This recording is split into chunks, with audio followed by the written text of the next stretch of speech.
Why was it done so quickly when vaccines normally take a dozen years? And the reason that people ask that is because they're worried about the safety of the vaccine.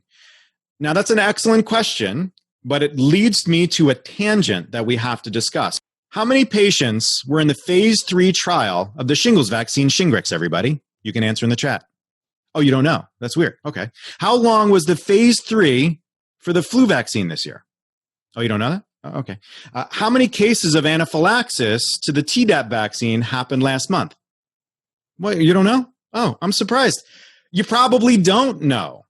The COVID vaccine is one of the most publicly scrutinized vaccines ever. And there's so many people paying attention to every little detail that they would never think about ever before.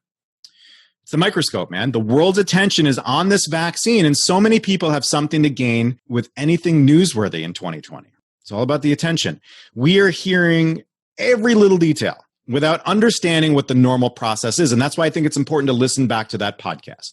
The podcast that I did with Dr. Yip, he did those things. He does vaccine distribution in poor countries.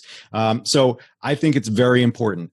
The idea here is that we are looking and we don't understand what we're looking at. But the reality is we have radically more and better data than any other vaccine trial in the history of vaccines. You have to hear that, and that has to resonate. It may seem rushed, but it's the opposite. So my job as an anti-misinformation expert, I have to draw attention to one more thing, because the reason that we're scrutinizing is because we're worried about the safety, but some of that worry is being fueled by the people that have a lot to gain in the other direction. If this thing goes south, or if there's something negative, there's some sort of failed component of this vaccine, whether it's real or perceived, that will make them money from attention and trust and all of the things that they gain. And these are the charlatans, this is the anti-vax community, these are the propaganda specialists.